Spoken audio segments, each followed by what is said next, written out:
নমস্কার বন্ধুরা, আপনারা সবাই কেমন আছেন? আশা করি অনেক অনেক ভালো আছেন এবং সুস্থ আছেন। আপনাদের সামনে আরেকটি মুখরোচক খাবার নিয়ে চলে এসেছি। আপনারা অবশ্যই ভিডিওটা পুরো দেখবেন। আজকে বানাতে চলেছি দই ফুচকা, কিভাবে আপনারা বাড়িতে অল্প উপকরণ দিয়ে বানাতে পারবেন। তো চলুন বন্ধুরা, আজকে কিভাবে আমি দই ফুচকাটা বানাচ্ছি অবশ্যই দেখুন। দেখতে পাচ্ছেন গাজর এবং শসাগুলিকে খুব ভালোভাবে কেটে নিচ্ছি। এইভাবে আপনারাও শসা গাজরগুলিকে কেটে নেবেন। বন্ধুরা, আমার এদিকে শসা গাজর কাটা কমপ্লিট হয়ে গেছে। এবার আমি বাটির মধ্যে তুলে নেব। তো আগে আমি মিক্স করে তুলে নিচ্ছি বাটির মধ্যে। তো দেখতে পাচ্ছেন আমি বাটির মধ্যে তুলে নিচ্ছি। এইভাবে আপনারা গাজর শসাগুলিকে কেটে রেখে দেবেন। এবার আমি একটি বাটির মধ্যে সস নিয়ে নেব। দেখতে পাচ্ছেন আমি এখন সস ঢেলে নিচ্ছি বাটির মধ্যে। বন্ধুরা, আমার সস ঢালা হয়ে গেছে। এখন আমি আরেকটি বাটির মধ্যে সেও ঢেলে নিচ্ছি। এভাবে আপনারা বাজার থেকে কিনে আনবেন সেওটা। তো অবশ্যই দেখুন, আমি 5 টাকা দামের একটি প্যাকেট সেও নিয়ে নিয়েছি। এখন ঢেলে নিচ্ছি। আমার ঢালা কমপ্লিট হয়ে গেছে।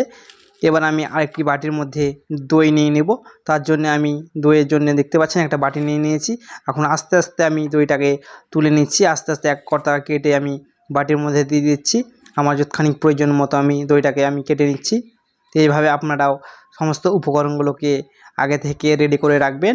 তো দেখুন, আমার দই নেওয়া হয়ে গেছে। এখন দইটাকে আমি খুব ভালোভাবে পাতলা করে নেব।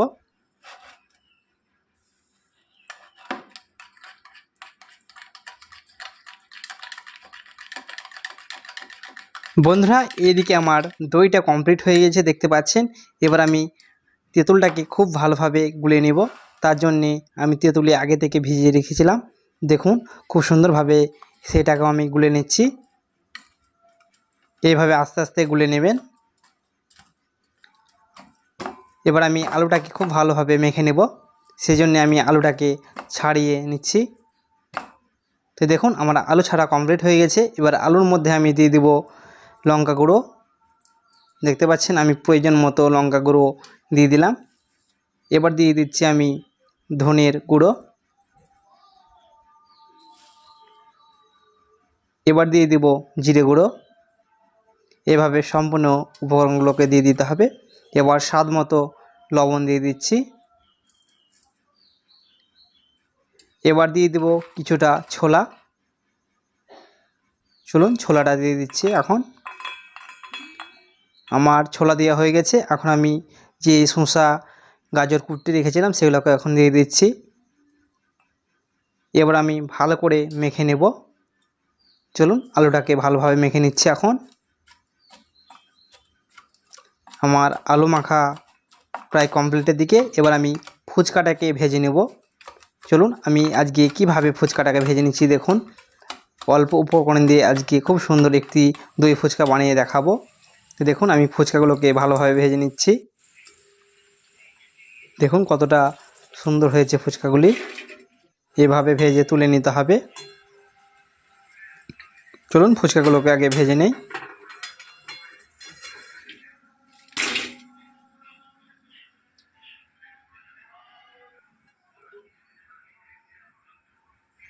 তা চলুন, আমার ফুচকা ভাজা প্রায় কমপ্লিটের দিকে। আমার ফুচকা ভাজা কমপ্লিট হয়ে গেছে দেখতে পাচ্ছেন। আমার এই বাটির এক বাটি হয়ে গেছে ফুচকা। এবার আমি দই ফুচকাটা বানিয়ে দেখাবো আপনাদেরকে। অবশ্যই আপনারা দেখুন। দেখতে পাচ্ছেন আমার সমস্ত উপকরণ রেডি হয়ে আছে। এইভাবে আস্তে আস্তে এবার আমি দই ফুচকাটা আপনাদের সামনে শেয়ার করছি কিভাবে বানাচ্ছি। অবশ্যই ভিডিওটা ফলো করুন। এদিকে আমার সমস্ত কিছু রেডি হয়ে আছে। দেখতে পাচ্ছেন ফুচকাগুলো কতটা মচমচে হয়েছে। তো দেখতে পাচ্ছেন, শব্দটা শুনেই বুঝতে পারছেন আপনারা ফুচকাটা কতটা সুন্দর হয়েছে। তো এইভাবে সম্পূর্ণ ফুচকাগুলিকে ফাটিয়ে নেব। তো দেখতে পাচ্ছেন আমি এখন ফুচকাগুলিকে ফাটিয়ে নিচ্ছি। এরপরে আমি আলু সানাগুলিকে ভরে নিচ্ছি ফুচকার মধ্যে। তো এইভাবে আস্তে আস্তে আমি সম্পূর্ণ আলুগুলোকে ভরে নেব ফুচকার মধ্যে। দেখুন, আমি যেইভাবে বানাচ্ছি সেইভাবে আপনারা বাড়িতে বানাবেন, অবশ্যই অনেক সুন্দর লাগবে। তো দেখুন, আমি আলুটাকে ভরে নিচ্ছি। আলু ভরা আমার কমপ্লিট হয়ে গেছে। এবার আমি যে শসা গাজর কুটি রেখেছিলাম সেগুলোকে এখন আমি দিয়ে দিচ্ছি।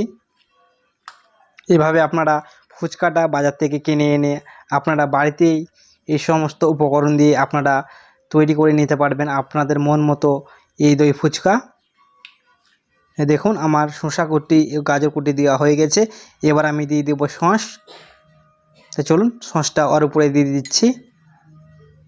এভাবে একটা একটা করে সম্পূর্ণ ফুচকার গায়ে আমি সস দিয়ে দেব। বন্ধুরা ভিডিওটা কেমন লেগেছে অবশ্যই আপনারা কমেন্টে বলবেন। আর আপনারা অবশ্যই করে খাবেন এই ফুচকা, দই ফুচকা অনেক টেস্ট, অনেক মজা অবশ্যই লাগবে বন্ধুরা। আমি যেইভাবে বানালাম সেভাবে আপনারা বানিয়ে খাবেন। দেখুন এইভাবে আমি যে তেঁতুলটাকে গুলে রেখেছিলাম সেই তেঁতুলটাকে এখন দিয়ে দিচ্ছি আস্তে আস্তে। তো বন্ধুরা তেঁতুলটার মধ্যে আমি চিনি অ্যাড করেছিলাম, সেটা দেখানো হয়নি, আপনারা প্রয়োজন মতো চিনি দিয়ে দেবেন।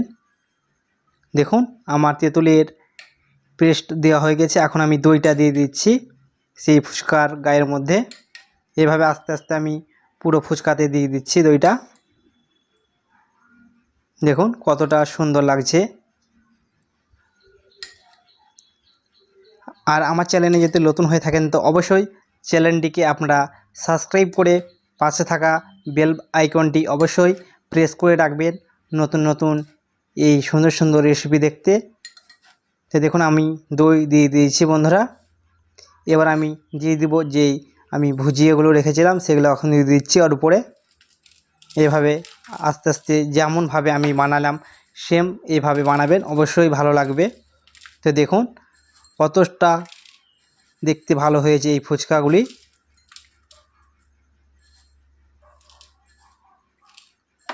আর ভালো লাগলে অবশ্যই লাইক করবেন, বন্ধুদের কাছে শেয়ার করবেন।